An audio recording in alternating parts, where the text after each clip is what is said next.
Wars have existed for almost as long as humans have existed on Earth. I decided to record this video now that the world is divided into pros and cons, when people receiving information from different sources begin to take different sides, when politics prejudge the lives of civilians. Why are there wars in the world? To help understand this issue, I decided to conduct a study.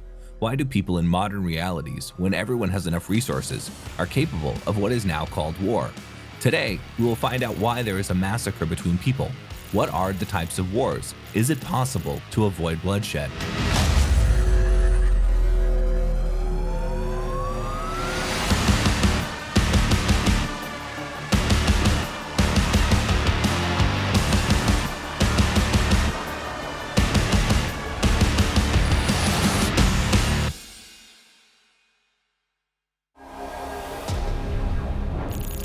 What is war?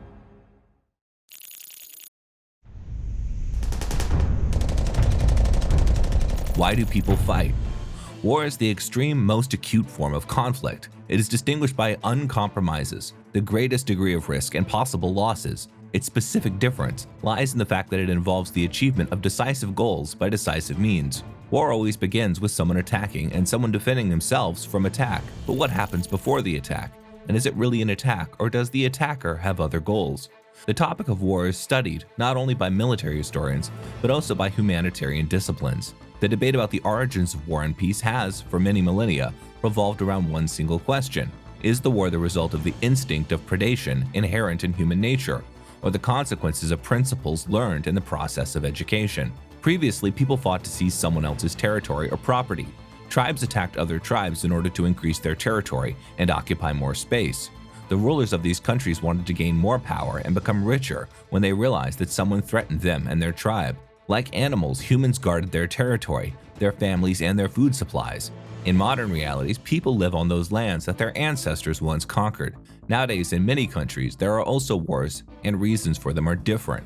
Somewhere they are fighting for territory, somewhere for power, but whatever the reason, the war is always victims. The death of not only soldiers, but civilians. Cities are destroyed, cultural and historical values are destroyed, monuments, ancient buildings.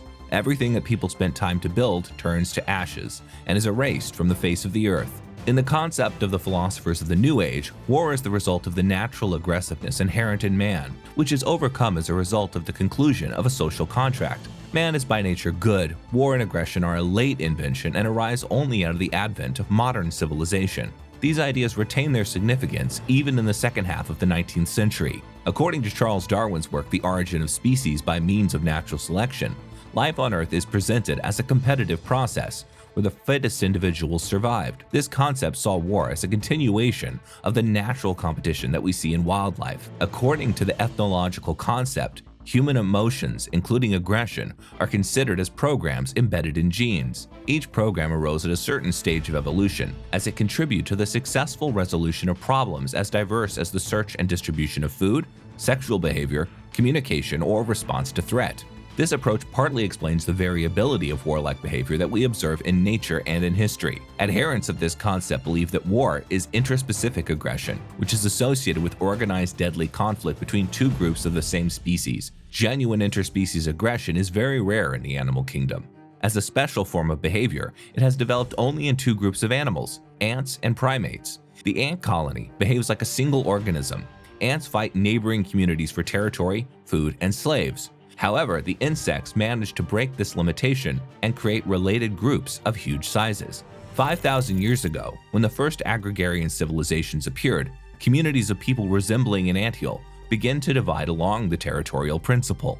And even after that, the formation and development of civilized communities proceeded at an extremely slow pace and was accompanied by centrifugal processes that bear little resemblance to the rigid solidarity of ants. Scientists have compared the behavior of people with great apes, considered our closest relatives.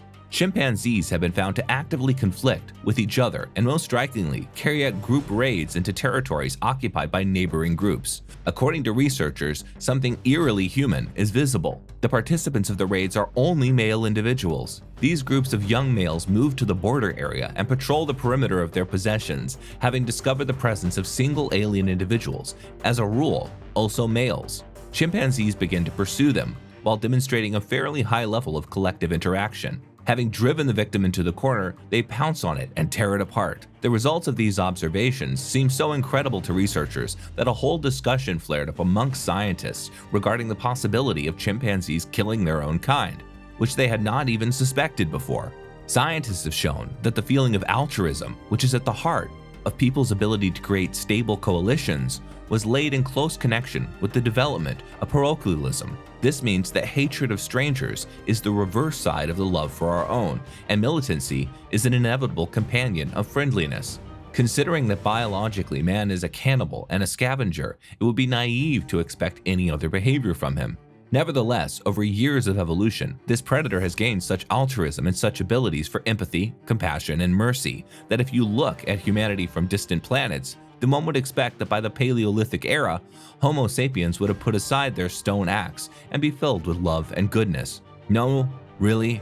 How can you cry over a sentimental movie and then go gut your neighbors? Why did it take so long for man to form as a warring animal? And what is happening on the front now? Evolutionary psychologists believe that just the intelligence of primates is due to their extreme aggressiveness towards their own kind. We received our big and smart brain as a gift from our great-great-grandfather, who successfully obtained smaller brains with his help. And what? A person is doomed to be a killing person for life, since such a specific specialization is turned out. For a person with his wide communications and super brain, everything is much more complicated. He may sincerely hate his neighbor and passionately love his president. He simply grew up in the consciousness that his people are the best people in the world, led by the best leader in the world.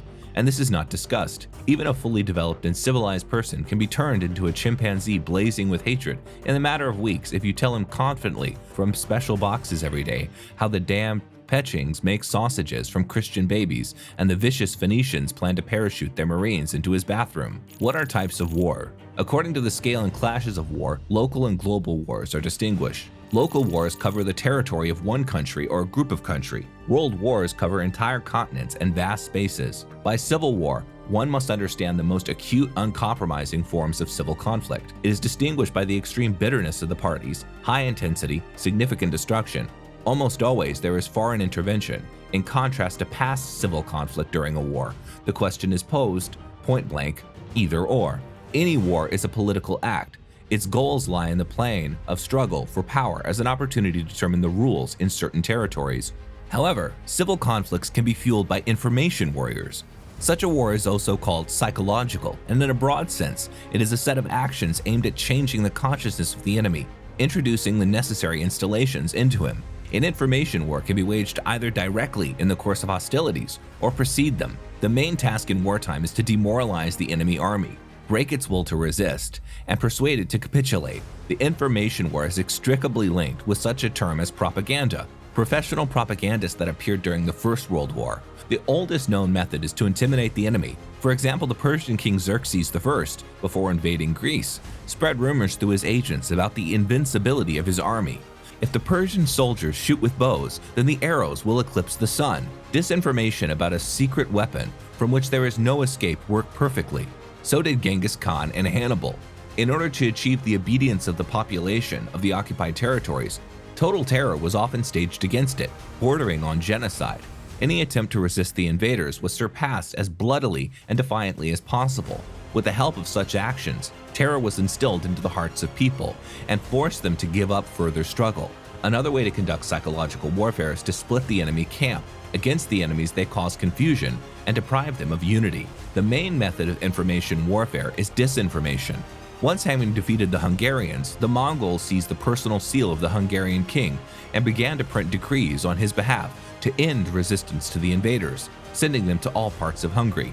It is not normal for a mentally healthy person to take the lives of their own kind in the name of incomprehensible political interests or abstract ideas. Therefore, the main task of the propagandist is to dehumanize the enemy. Look, they eat babies or crucify children on bulletin boards. Well, what kind of people are they? Come on, guys. Hit and kill the enemies. The fact is that during war, the human psyche works a little differently than in the normal world. Stress makes the deepest mechanisms of our personality work and clearly divides the world into us and them. In many ways, a person loses the ability to critically assess the reality. and can believe the most ridiculous stories.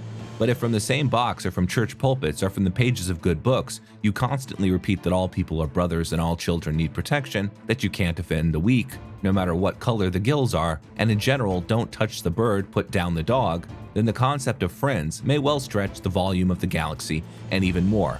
And all pacifists eventually expand this galaxy, not for everyone unevenly, but there is positive news that the process is underway.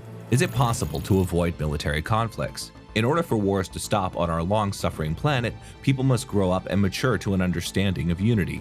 As long as we think that we are better than others, cleaner, and that the neighbor is worse than we are, egocentrism will continue to strive and share what is universal in us, and is the essence of everyone, will continue to appear to us as fragmented, divided, and multiple. No matter how much gold jewelry claims that they are different, earrings, necklaces, chains, and pendants and bracelets, their essence always remains the same: gold. So are people. No matter how much we are mistaken about the fact there is an I and there are others, until we see ourselves in these others, we will not be able to fully fulfill the commandment, love your neighbor as yourself. It is important to understand the main enemy of war is understanding that we are united, regardless of flag, skin color, and language. Peace for everyone. It has been a difficult journey, the goal of which I put unity. If you like this video, subscribe to the channel and leave comments under the video that unite us. See you in the next videos.